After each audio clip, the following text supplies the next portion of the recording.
Olá, viva, bom dia.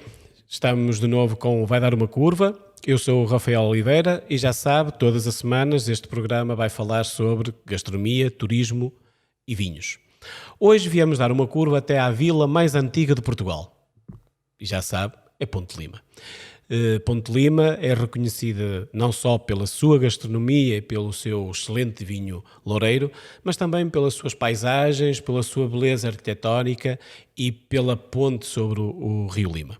Hoje temos connosco o vereador do turismo, o Dr. Paulo Sousa, e vai-nos falar um bocadinho mais sobre a estratégia que tem para o município, aquilo que tem efetuado nos últimos anos e termos aqui um olhar para o futuro. Olá Paulo, bom dia, muito obrigado por estares aqui connosco. Bom dia. Muito obrigado por nos receberes. Estamos aqui no Centro de Interpretação do Vinho Verde, a Casa do Vinho Verde, não é? Ponte Lima é isto tudo, muito mais, e vamos explicar, vamos descobrir um pouquinho mais sobre este destino. Mas o que é que Ponte Lima tem para ser assim? Tem aqui um sex appeal diferente? O que é que Ponte Lima tem para se tornar um destino tão único como é? Antes de mais, quero agradecer o convite ao Rafael por ter a oportunidade de dar esta curva por estes temas ligados ao turismo e refletirmos um pouco também sobre estes temas tão importantes e relevantes ligados a um setor estratégico para o desenvolvimento do território e, nomeadamente, do Concelho de Ponte Lima. E a verdade é que Ponte Lima é hoje uma vila com muita alma e com muita história. Eu penso que é um conjunto de fatores que a fazem tão apelativa e tão atrativa em termos de procura turística, não só a nível interno, mas também a nível internacional. E são vários fatores que estão ligados a isto. Alguns deles com séculos de história e outros potenciados nas últimas décadas. A nossa história, o facto de ser a única passagem pedonal sobre o Lima, e daí os romanos terem construído aqui a ponte sobre o Lima, que deu depois também o nome a Ponte de Lima. A questão do caminho português de Santiago, que ao longo de séculos passou por aqui, porque era a única passagem terrestre sobre o Rio Lima e que fez com que Ponte Lima sempre estivesse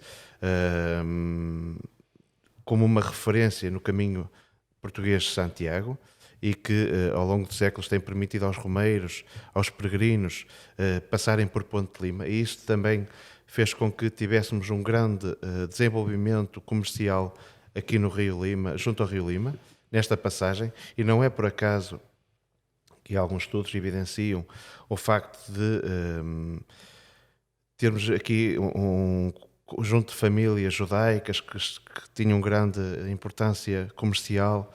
O próprio rio era navegável e grande parte do comércio partia aqui de Ponte Lima, quer para Viana do Castelo, quer para Ponte da Barca e Arcos de Valdevez.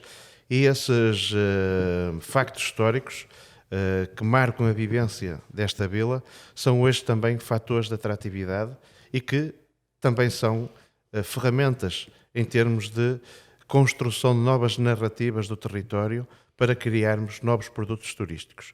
E temos também a feira quinzenal que está documentada já antes da nacionalidade e que hoje ainda continua muito ativa e muito procurada, não só a nível nacional, mas também aqui com o público da vizinha Galiza, e que fazem também da vila uma vila atrativa e pitoresca, neste sentido de termos ainda uma feira tradicional, popular, e isso também a torna diferente.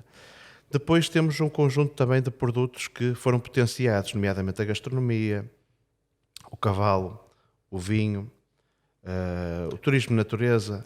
Mas nós olharmos para Ponte Lima, esta ligação histórica que teve sempre aqui ao comércio, estrategicamente está bem posicionada, mas nos últimos anos vê-se também que houve aqui um reanimar do destino, não é? Porque, como estavas a dizer e bem, há aqui uma ligação histórica a acolher pessoas, a fazer com que as pessoas passem por cá. Provavelmente também não é fácil manter este ritmo que a vila tem, não é? E agora, como estavas a falar da gastronomia, por exemplo, a gastronomia, apesar de Ponte Lima ter uma relação com a gastronomia tradicional fortíssima, Mas é um trabalho que também tem sido desenvolvido nos últimos anos. Este sim não é tão histórico, é mais recente, não é? É um trabalho recente, mas alicerçado em algo que para nós, para a Câmara Municipal, é estratégico, que é potenciar os recursos endógenos. E este relacionamento e esta potenciação da cadeia de valor, desde a da produção dos produtos, dos diversos produtos que temos e das suas fileiras, e trabalhar estes produtos até chegar à mesa, é algo que para nós é estratégico.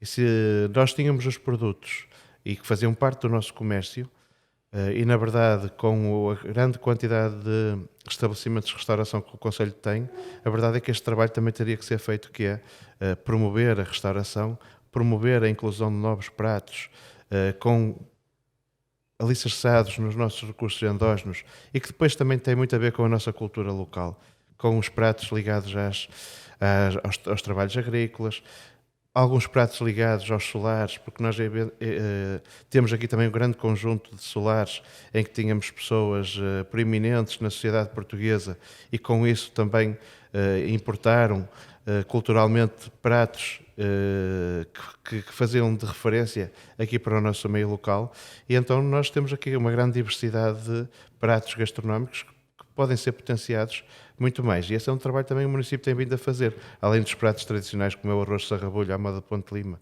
que é efetivamente um dos grandes ex-libris gastronómicos de Ponte Lima e que atrai aqui algumas centenas de milhares de visitantes ao longo do ano que procuram este prato. Mas em paralelo temos um conjunto de outros pratos que são muito atrativos, nomeadamente aqui, por exemplo, para a vizinha Galiza. O bacalhau é hoje muito procurado em grande parte dos restaurantes de Ponte Lima pelos nossos vizinhos galegos. O bacalhau De cebolada, cebolada, não é? exatamente. Cebolada.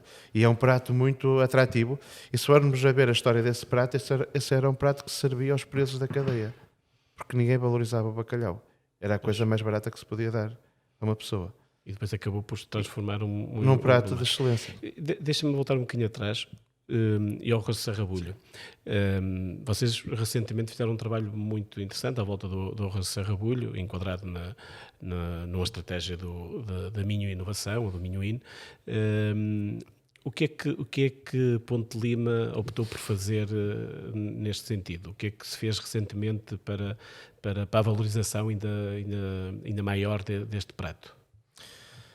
Verdadeiramente o que se tem feito é, a partir da confraria do arroz de sarrabulho à moda de Ponte Lima, passou primeiro por certificar o produto, a sua designação, registá-la enquanto marca. Depois tem sido feito um trabalho também que ainda não está concluído, mas certificação da receita, definir a receita modelo, certificar os componentes dessa mesma receita e depois, junto à restauração, criar a obrigatoriedade de se cumprir integralmente essa mesma receita junto dos restaurantes. Só assim é que vamos ter uma uniformidade na confecção deste prato em toda a restauração. E proteção também do próprio prato. Sim, prato. exatamente. Não é? E é esse trabalho que estamos a fazer. Até porque é um prato complexo.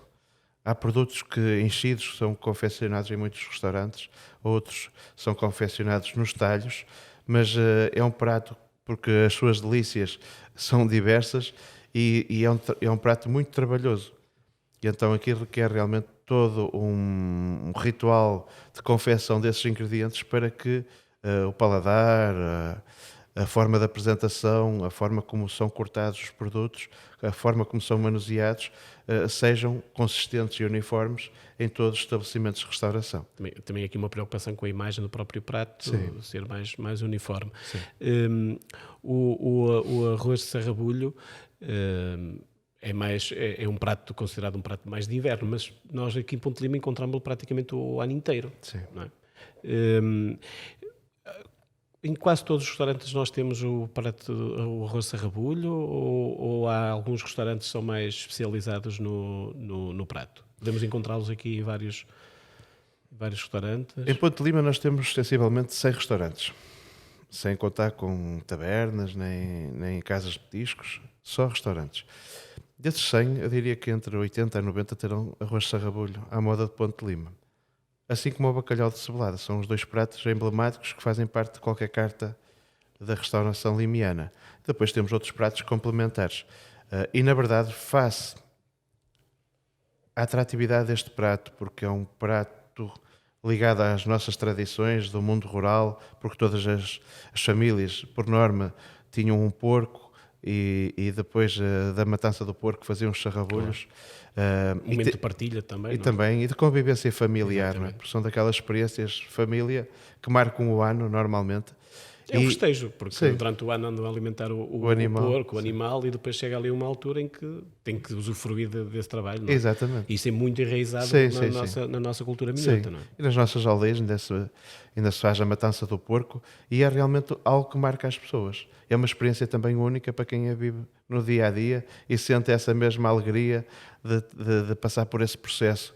E também é essa herança que está subjugada à própria. A comer o arroz de sarrabolho. Sabemos que é algo que é genuíno, Exato. é local. E temos também o porco bízaro, que é o solar da raça. Estamos integrados dentro da zona de abrangência do solar da raça do porco bízaro, que era o que se comia por aqui.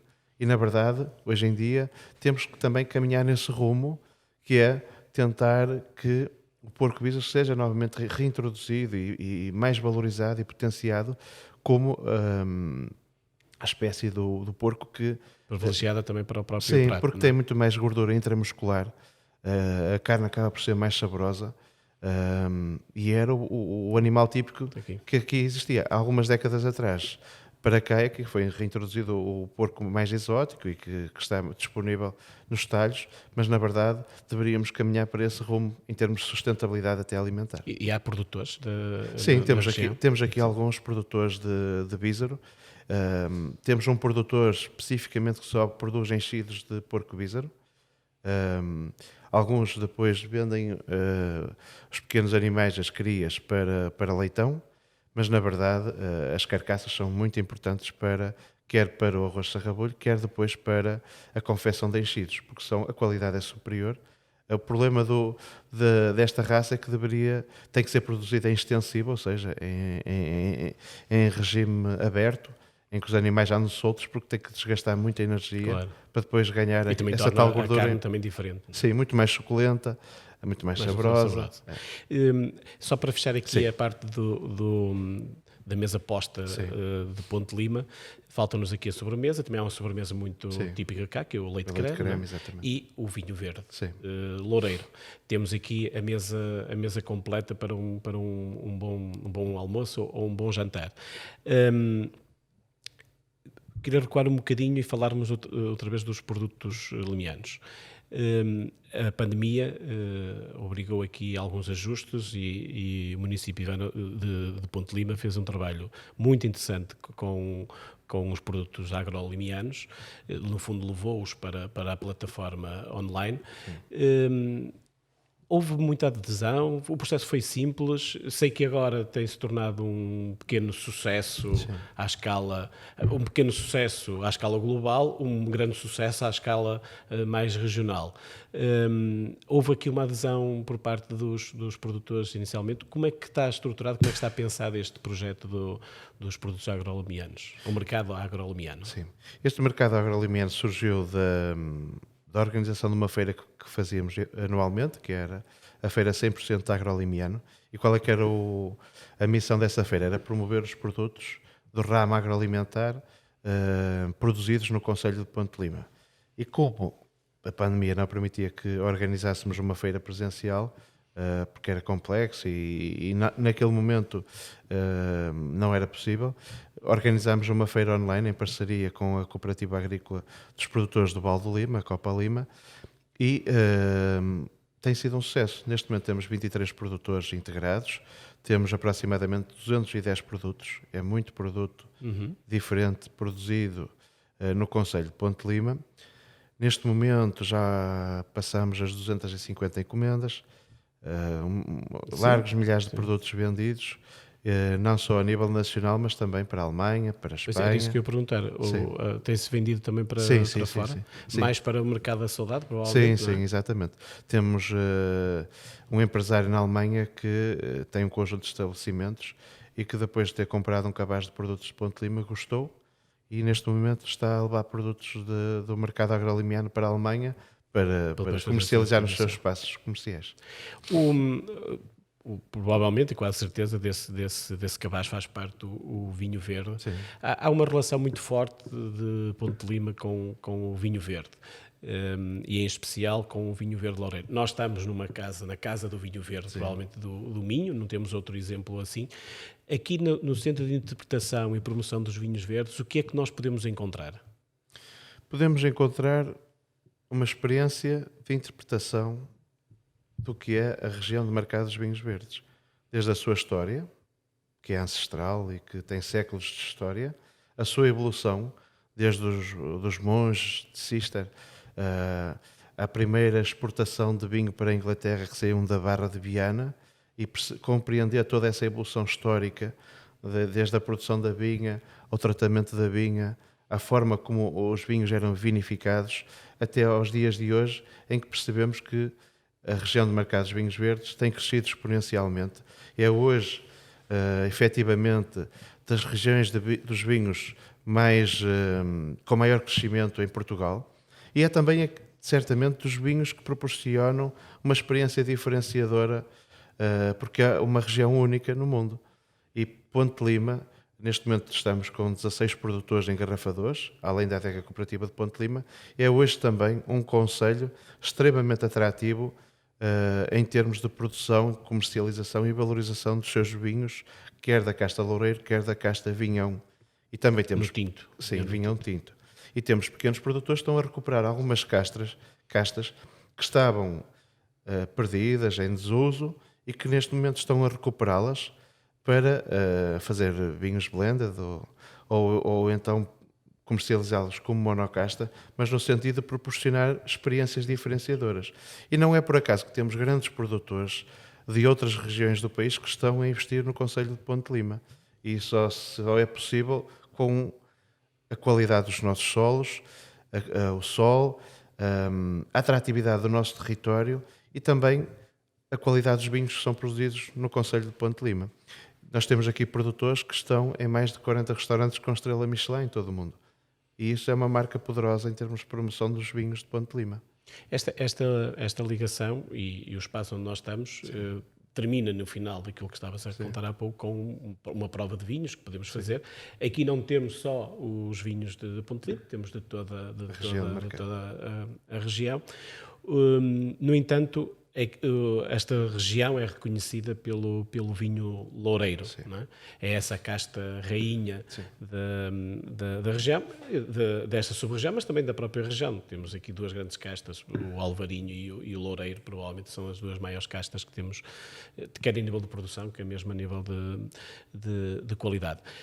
No entanto, Ponte de Lima tem uma grande produção de vinho loureiro, está a crescer porque nota-se que há algumas plantações e até algumas com alguma dimensão, e tem bastantes produtores e todos eles diferentes uns dos outros. Anualmente costumava haver uma feira dos vinhos verdes.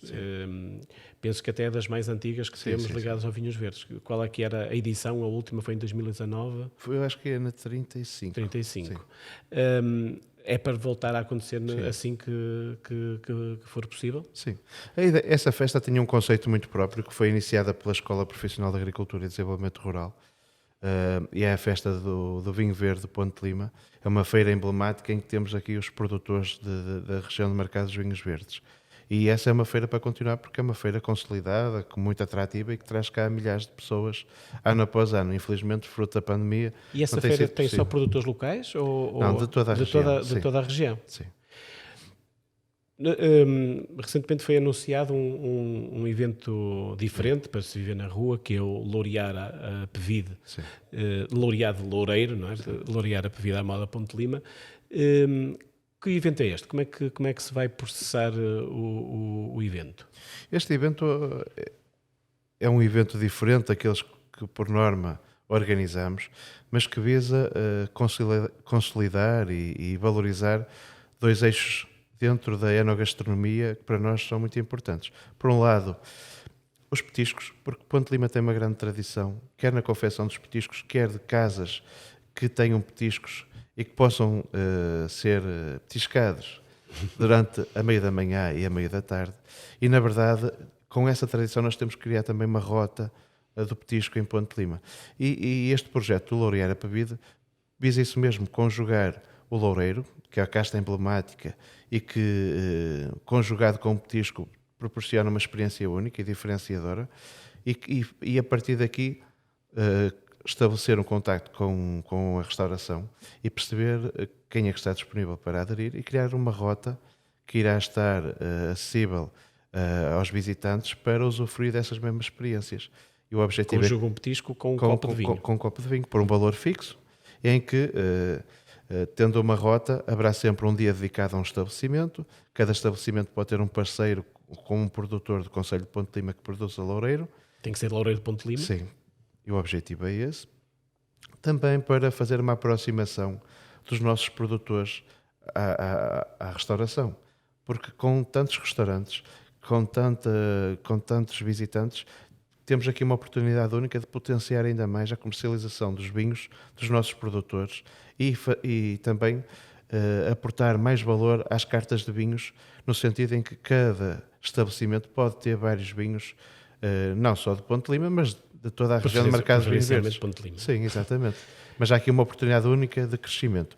E a verdade é que o Loureiro Apavide visa isso mesmo. Primeiro, potenciar a promoção dos petiscos, do copo de loureiro e dos estabelecimentos comerciais. A relação entre... Não é só entre o restaurador, o empresário da restauração e as quintas. Acho que o enoturismo ainda tem muitos passos para dar para que se encurtem estas relações, não é? Porque nós nem olhamos para as quintas de vinhos verdes da parte de fora, ou seja, nos falta esta relação de proximidade. Está previsto aprofundar esta relação entre o restaurador e o produtor?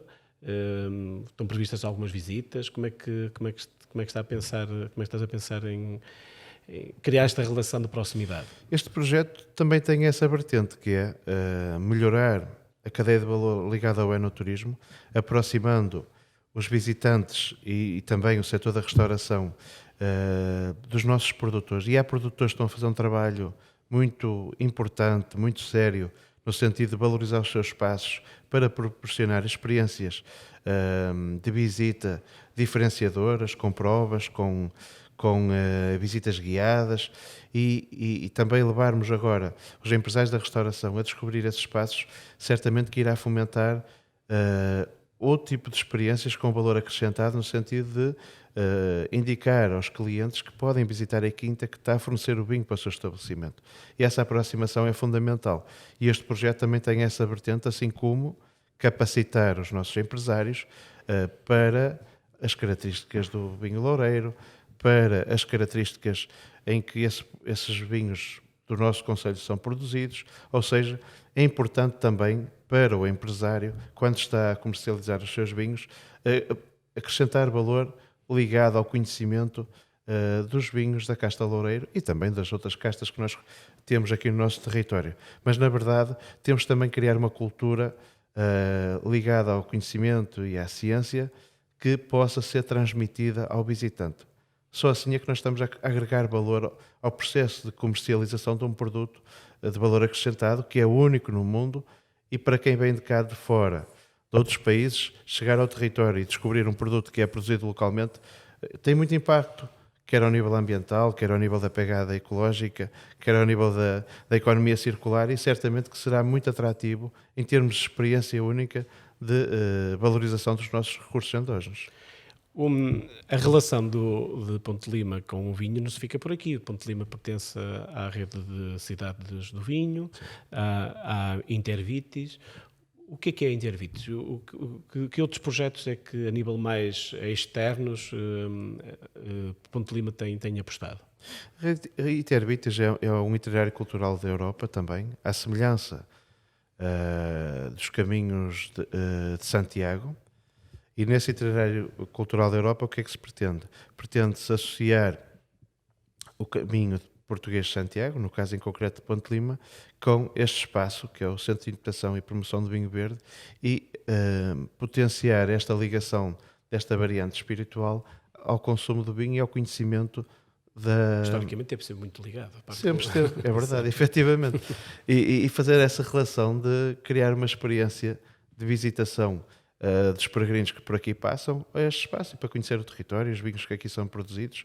Esta é uma rede que também está ligada a outras cidades da Europa e o objetivo é fomentar esta iniciativa a nível nacional. E temos cá um espaço também da rede Iterbitis, aqui no Centro de Interpretação e Promoção do Vinho Verde. Há um passaporte europeu para que os visitantes possam circular e registar dados sobre os vários espaços que visitam da rede e, na verdade, é também um projeto para dinamizar dois setores turísticos que para nós são fundamentais e todas estas conexões proporcionam experiências diferenciadoras. Então, quem vem fazer o Caminho de Santiago, uma das experiências que pode ter então é passar por aqui, pelo Centro de Interpretação e fazer uma experiência vínica de vinho verde. As cidades do vinho, é internacional, é nacional? Não. Existe uma associação nacional dos municípios portugueses do vinho, o município de Ponte Lima faz parte, depois organiza anualmente um concurso para escolher ou eleger a cidade portuguesa do vinho ou a cidade europeia do vinho, conjuntamente com as restantes redes de cidades do vinho de outros países. Cidades, municípios. Sim, municípios. Chama-se cidades, mas sim. A ideia é que seja municípios, porque estamos na vila mais antiga de Portugal. Sim. Mas é assim que funciona o modelo. Exato. Estavas há pouco a falar dos Caminhos de Santiago. Os Caminhos de Santiago é uma aposta forte também por parte do município de Ponte Lima. É uma passagem quase obrigatória para quem o faz. Há uma relação de muita proximidade entre o município, as pessoas do município e os caminhantes. Sente-se, há um espaço, há um albergue até aqui próximo mesmo no centro da cidade. É uma aposta para continuar? Ponte Lima vê isto como algo estratégico? É muito estratégico. Porquê? Estamos a falar de um produto religioso com séculos de história e que tem marcado profundamente o território. Não é por acaso que ao longo dos 20 quilómetros de percurso que atravessa o concelho de Ponte Lima, nós temos registros de vários albergues ao longo da história. Temos hoje uma dinâmica empresarial, quer ao nível do alojamento, quer ao nível da restauração, nestas freguesias, algumas delas de montanha, que têm conseguido consolidar e fixar casais jovens, têm gerado emprego, têm gerado oportunidades de negócio através do caminho português de Santiago. Porquê? Porque os visitantes, ao passar, deixam dinheiro no território. Os visitantes, ao passar, criam histórias com as famílias, com os habitantes dessas aldeias. E isso tem para nós também uma importância muito grande, porque estamos a estabelecer uma maior coesão do território. E o caminho português de Santiago tem um grande impacto atualmente no fluxo também turístico em Ponte Lima. Nós estamos a falar, antes da pandemia, de passarem aqui aproximadamente 50 mil visitantes por ano dos 4 cantos do mundo. Eles próprios são também um fator de promoção do nosso território. Nós temos aqui vários peregrinos que passaram cá por Ponte Lima, fizeram o seu caminho e voltaram mais tarde para investir em Ponte Lima. Nós temos, por exemplo, russos, filipinos, italianos, ingleses, famílias que vieram cá e investiram projetos de milhões. E estão a viver cá? Sim. Alguns? Sim. Temos aqui, por exemplo, Ponte Lima só tem 2 essa projetos, capacidade um de também, 6 e outro de 7 milhões aqui, em projetos ligados ao turismo. E resultou de uma passagem... Enquanto peregrinos, gostaram muito de Ponte Lima, de toda a sua experiência de passagem e voltaram mais tarde para investigar. Há um caso paradigmático de uma família italiana que passou cá em peregrinação, chegou a vir visitar aqui a Câmara Municipal e deu uma audiência com o Sr. Presidente da Câmara e disse-lhe que um dia havia de voltar cá. E a verdade é que continuou o seu caminho, entretanto aposentaram-se e esse casal veio viver para Ponte Lima, de vez. Isto leva-nos àquela primeira pergunta que eu fiz, que Ponte Lima tem aqui um sex appeal diferente, tem aqui um chamamento, entre aspas, diferente. Vê-se que as pessoas têm aqui... As pessoas de Ponte Lima notam-se como pessoas mais bairristas no bom sentido e têm um orgulho por viver cá. Sim. Mas também isso vê-se muito de muita gente que vem para cá de fora para viver, não é? Eu acho que tem a ver com um conjunto de fatores muito associados à qualidade de vida. Ponte Lima sempre teve uma aposta muito forte, por exemplo, na questão patrimonial, a valorização que nós fazemos do nosso património, na valorização do edificado, em que tivemos sempre, em termos de evolução urbanística, um cuidado muito grande com o crescimento urbanístico de Ponte Lima ao longo das últimas décadas. Ponte Lima tem feito uma aposta muito forte na área da educação, do desporto, da ação social, ou seja, fatores que condicionam a qualidade de vida das famílias que aqui vivem.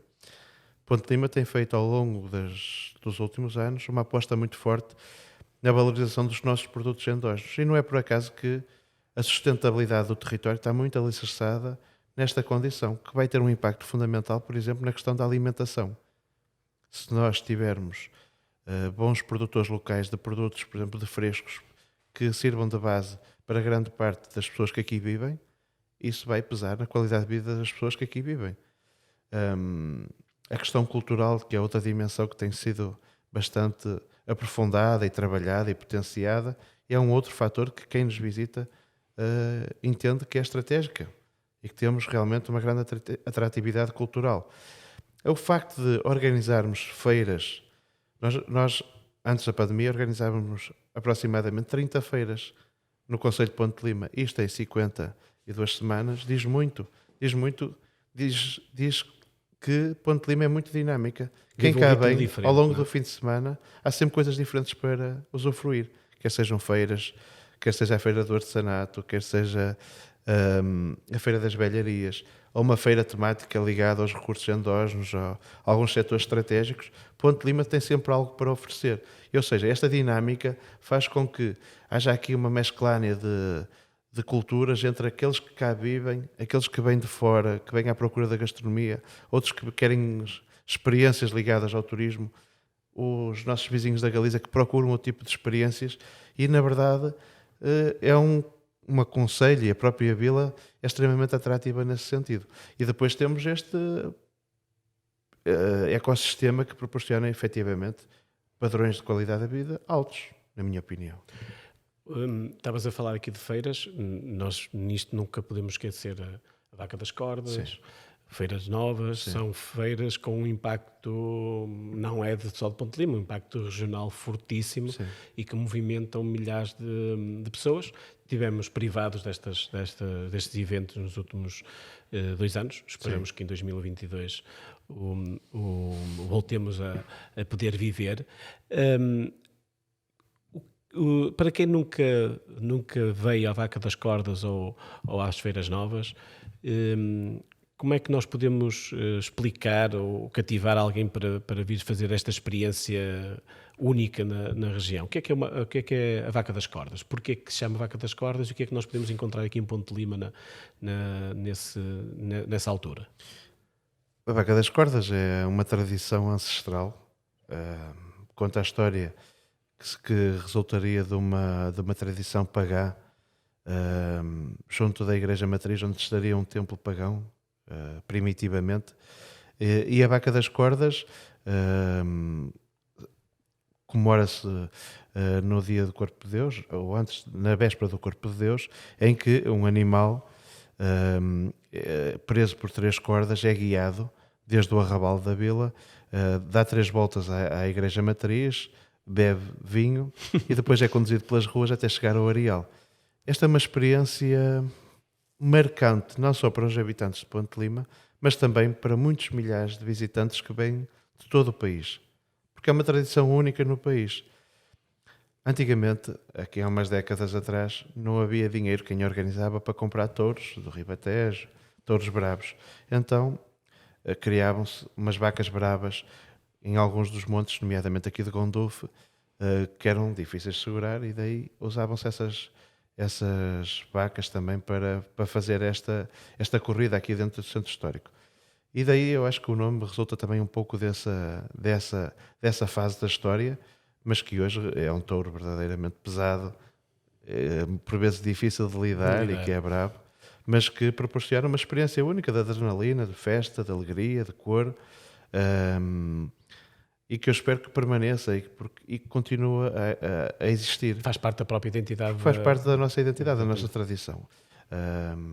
E É algo feiras que é novas? genuíno, sim. E as feiras novas? O que é as feiras novas? É no início de setembro, costuma ser no Sim. início de setembro.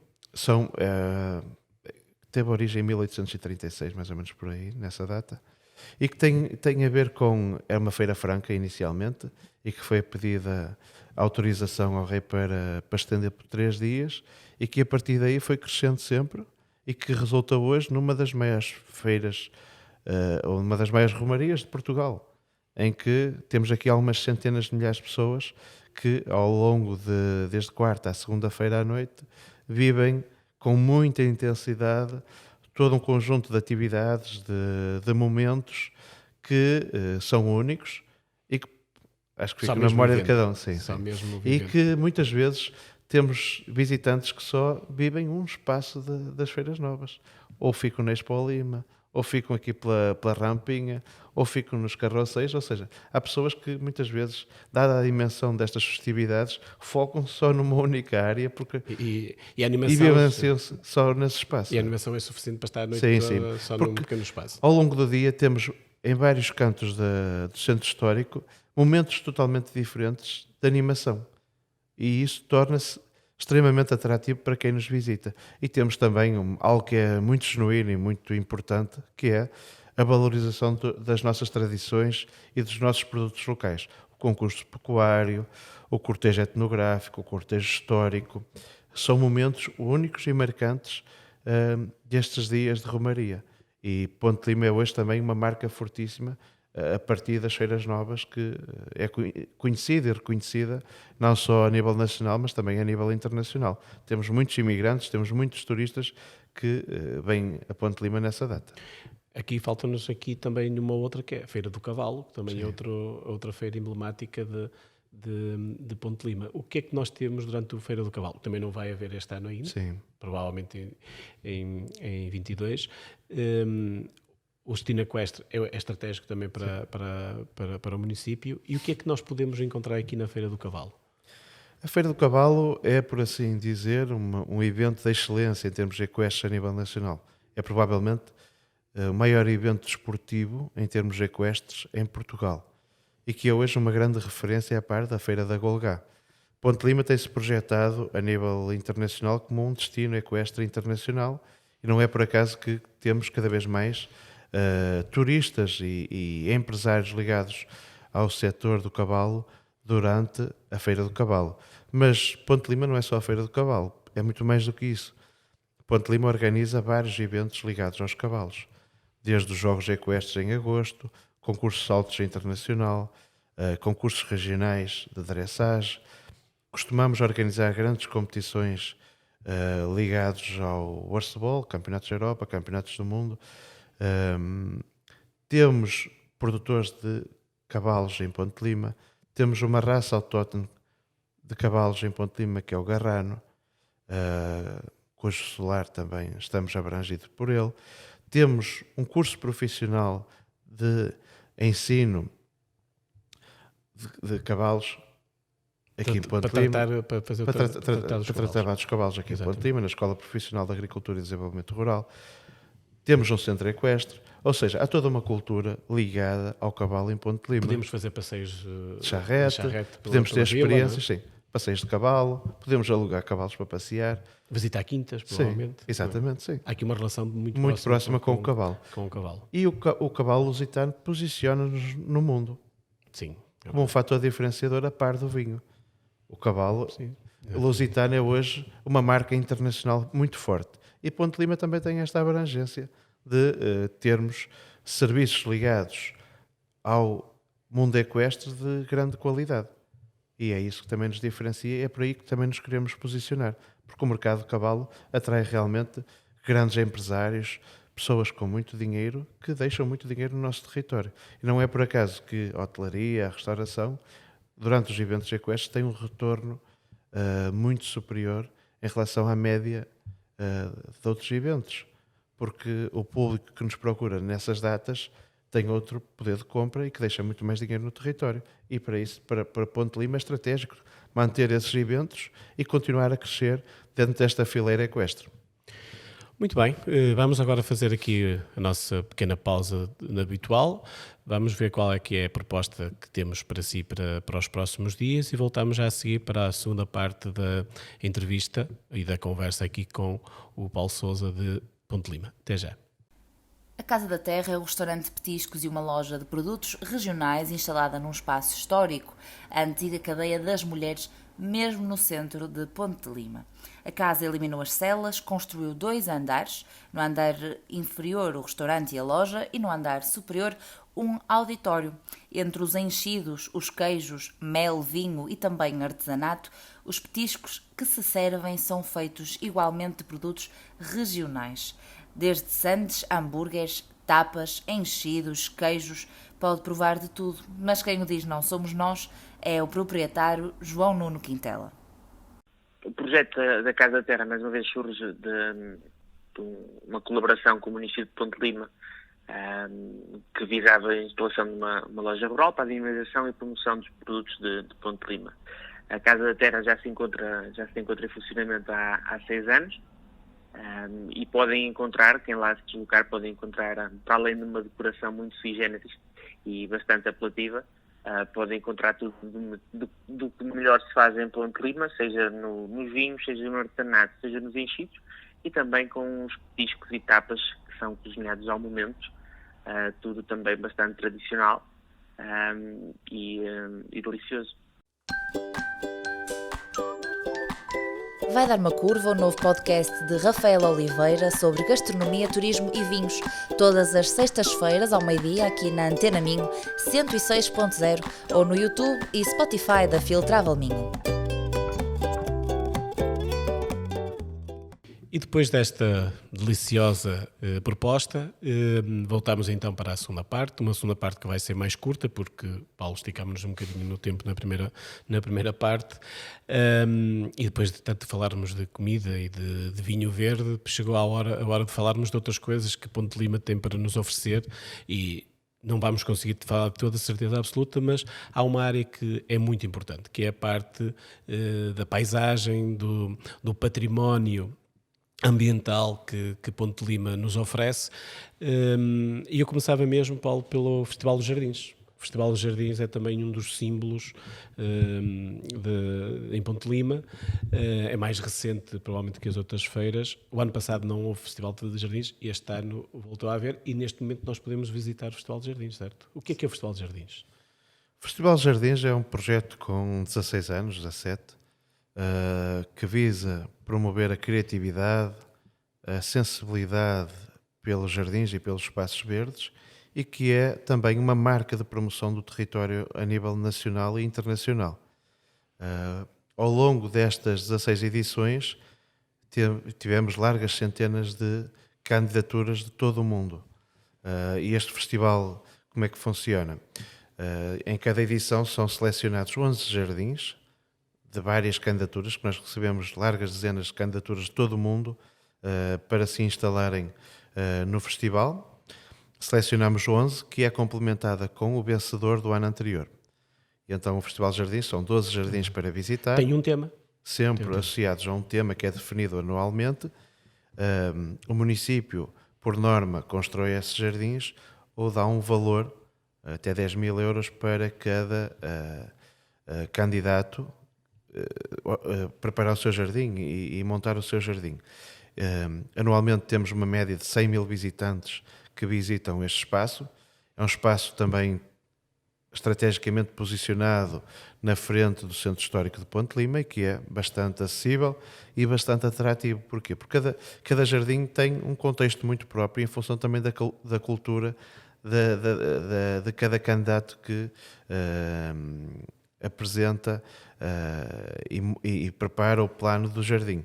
E então é um jardim, é um festival muito criativo, muito dinâmico e muito atrativo para quem nos visita. Então, os jardins são montados Anualmente. Sim. de raiz, ou Exatamente. seja, depois saem dali. Há uns tempos, quando noutra situação tivemos a visitar os jardins, estavas também a dizer que alguns deles até são depois transportados para outro sítio, não é? Ou seja, não são completamente destruídos. Sim. Isso acontece com alguns sítios emblemáticos onde nós podemos encontrar jardins que já passaram por aqui, não é? Exatamente. Há estruturas montadas nos jardins que, pela sua beleza, pela sua estrutura arquitetónica, são muitas vezes solicitados por outros territórios e o município, por norma, acede a esses pedidos e ajuda a montar essa estrutura desse jardim nesses concelhos. E temos hoje jardins que estiveram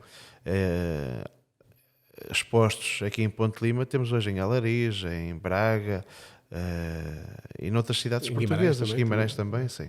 E temos noutras cidades portuguesas, e que é uma forma também de levar ao conhecimento dessas populações o Festival Internacional de Jardins de Ponte Lima, que é reconhecido nacional e internacionalmente. Temos especialistas na área dos jardins que nos procuram anualmente para acompanhar também as tendências com que essas propostas foram selecionadas para fazer parte do Festival Internacional de Jardins. Temos uma comissão científica que acompanha e que depois seleciona essas mesmas candidaturas, e este projeto é complementar a toda uma aposta que o município tem feito ao longo das últimas décadas nos jardins e nos espaços verdes, e que fez de Ponte Lima a Vila Florida de Portugal e que ganhou vários prémios a nível nacional e internacional.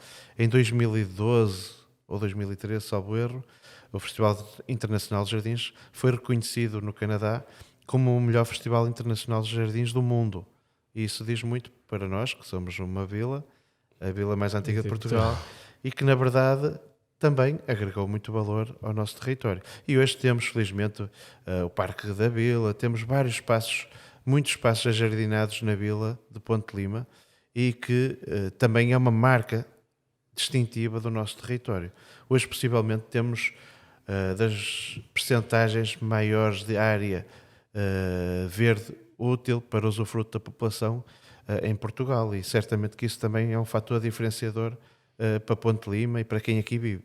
Os jardins e a natureza faz parte deste território. Temos aqui também pertíssimo o Parque Temático do Arnado, por exemplo, que também é um belíssimo jardim a visitar. Há duas paisagens que pessoalmente nos últimos anos mais me surpreendeu no território. Uma delas é as Lagoas de Bertianos e São Pedro de Arcos, e a outra é Corno de Bico. Corno de Bico é partilhado aqui entre Ponte Lima e Paras de Coura, e as Lagoas de Bertianos e São Pedro de Arcos é mesmo aqui em Ponte Lima. Apesar de estarem pertíssimo da autoestrada, com acesso muitíssimo bom, aquilo é um verdadeiro paraíso. Nós entramos ali nestas lagoas e parece que não estamos até em Portugal. Mas nota-se que ainda há muito por descobrir, ou seja, é um espaço que provavelmente conhecem mais as pessoas de fora do que as pessoas da proximidade. Vocês sentem isso também? Que as pessoas da região muitas vezes não usufruem desses espaços como poderiam usufruir? Eu acho que são espaços únicos em que temos duas vertentes. Uma primeira de preservação ambiental, e verdadeiramente a área de paisagem protegida das Lagoas de Bertianos e São Pedro de Arcos, classificada como zona úmida pela Ramsar, é um espaço de eleição, quer a nível nacional, quer internacional, e daí a sua classificação internacional e o seu reconhecimento, e que é já hoje também bastante procurada por pessoas, pelos habitantes locais para caminhar, para... E temos um percurso até bastante interessante. Sim. Aquilo tem uma rede de percursos internos. Exatamente. Sim, alguns deles com passadiços sobre as lagoas, porque é uma zona úmida com lagoas, e que é também muito usufruído pela comunidade local. Mas também compreendo que é muito atrativo por quem gosta da natureza e que nos procura de outras regiões e de outros países. E, na verdade, estamos agora a desenvolver um projeto muito interessante, que é ligar as três áreas de paisagem protegida no Alto Minho: Corno de Bico, a área de paisagem protegida das Lagoas de Bertianos e São Pedro de Arcos e também a área da paisagem protegida da Serra da Arga, que está a ser ainda constituída. É Mas um triângulo que até é que é bastante próximo, não é? Exatamente. Isto é um triângulo que permite uma rota com aproximadamente 100 km e em que o visitante tem a oportunidade de percorrer 3 áreas de paisagem protegida. Nestas 3 áreas de paisagem protegida temos várias empresas de animação turística que oferecem serviços de apoio, nomeadamente de aluguer de bicicleta, aluguer de cavalos ou com monitor para acompanhar os visitantes. Temos associações que potenciam e dinamizam o trail. Temos aqui todo um conjunto de empresas de animação turística ligadas à natureza, como o Centro Aventura.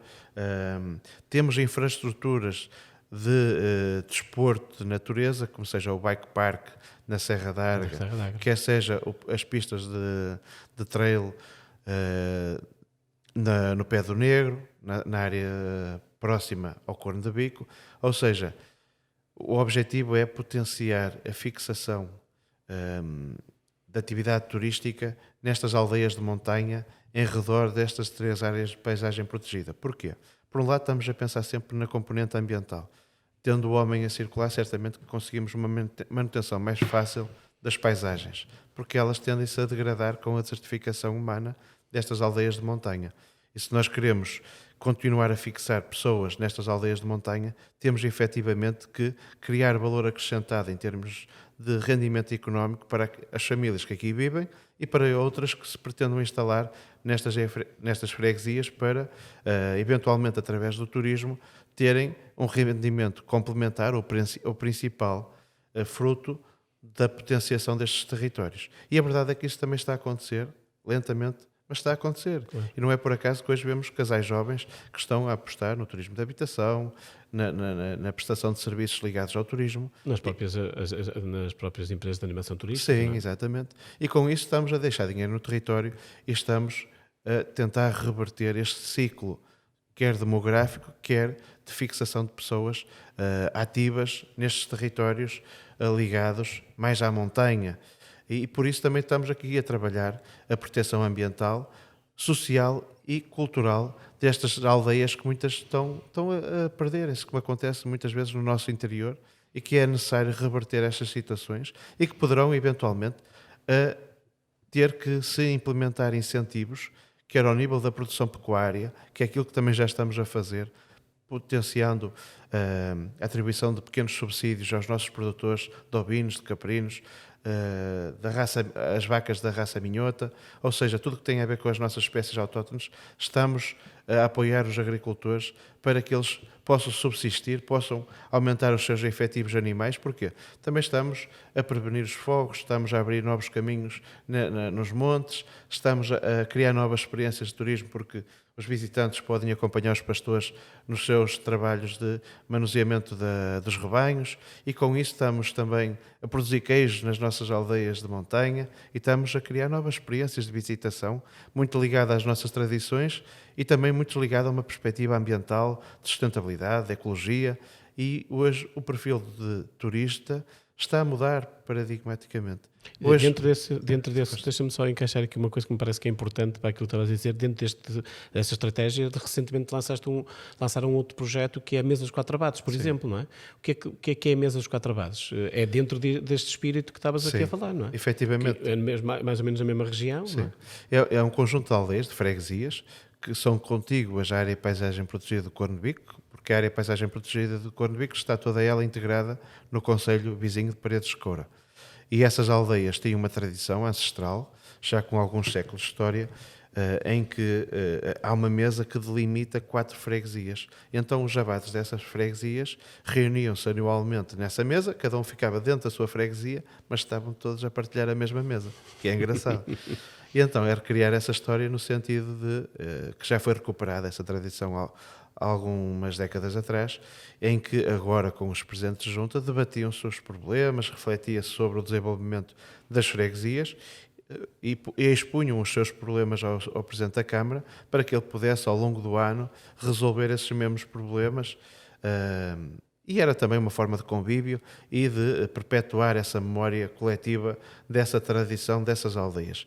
E nós recuperamos esta tradição no sentido de valorizar estas aldeias com um centro de importação da mesa dos 4 abades, de também, a partir desse centro, potenciar a recuperação de alguns produtos endógenos, e isso em termos turísticos é fundamental, porque quem visita estas aldeias de montanha tem realmente que usufruir das tradições, dos produtos que são produzidos localmente, conviverem com as comunidades aí residentes e deixarem dinheiro nesse território, porque é só assim é que podemos potenciar e fazer crescer essas aldeias.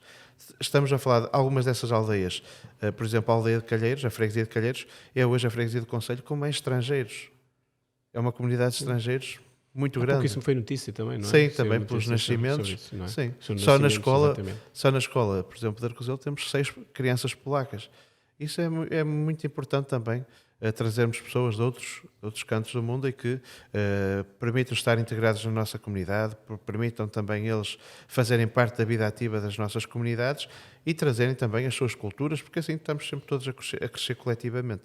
E essas aldeias têm um potencial enorme de valorização, e esse trabalho vai ser alargado também a outras zonas de montanha do nosso concelho. Já estamos a trabalhar também na valorização e promoção, por exemplo, na área do Cerquido, ali da Serra da Arga, das aldeias que existem ali naquela zona.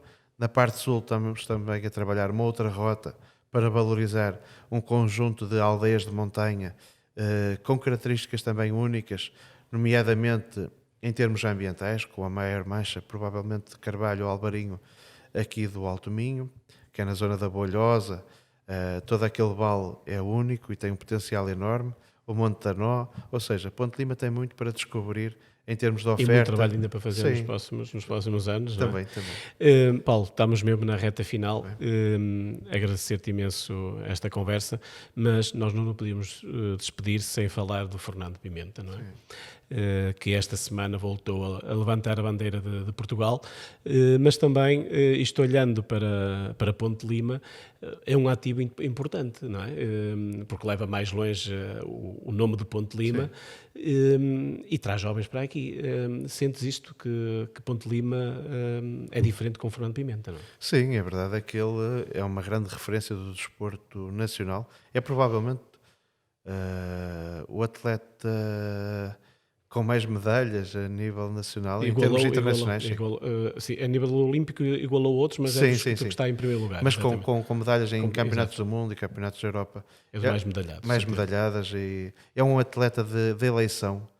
É um dos melhores atletas mundiais da modalidade da canoagem, e não é por acaso que Ponte Lima vai ter cá o Museu Nacional da Canoagem, porque efetivamente a canoagem marca o setor do desporto em Ponte Lima e é verdadeiramente o território com uma identidade muito ligada à canoagem a nível nacional, e não é por acaso que faz parte do desporto escolar aqui em Ponte Lima. Temos centenas de crianças que ao longo do seu percurso escolar usufruem da modalidade da canoagem e praticam canoagem ao longo do ano. Também temos a feliz coincidência de ter aqui o professor Hélio Lucas, que desempenhou desde a origem do Clube Náutico de Ponte Lima até os dias de hoje um percurso único na valorização da modalidade e na promoção da modalidade, não só em Ponte Lima, mas também em Portugal, e também faz parte, é um dos técnicos da Federação Portuguesa de Canoagem e é selecionador nacional. E o Fernando é verdadeiramente um grande marca, um grande ativo do nosso território, não só em termos esportivos, mas também em termos humanos, porque é um grande cidadão de Ponte Lima e que é hoje uma referência internacional. E não é por acaso que estamos a aumentar as instalações do Clube Náutico de Ponte Lima, não só para a vertente desportiva, mas também para, eventualmente, possibilitarmos que algumas seleções internacionais possam estagiar durante algum tempo em Ponte Lima, e com isso também estamos a potenciar o turismo náutico em Ponte Lima. Já estiveram cá algumas seleções a estagiar, mas com a melhoria das infraestruturas e das instalações que temos cá em Ponte Lima, teremos certamente outras condições para acomodar estas seleções que vêm do estrangeiro e que querem usufruir de tudo aquilo que temos para oferecer em termos técnicos no Clube Náutico de Ponte Lima, mas também da Vila de Ponte Lima como um todo. Muito bem. Muito obrigado, Paulo. Um bom Obrigado, dia. Nós ficamos por aqui. Agora vamos fazer uma pausa mais prolongada, voltamos em setembro, vamos de férias também, vamos recarregar as baterias para virmos cheios de força em setembro. Já sabe, todas as sextas-feiras, do meio-dia à 1, aqui em 106.0 na Antena Minho, ou depois no YouTube da Field Travel ou no Spotify. Muito obrigado a todos e um bom resto de semana.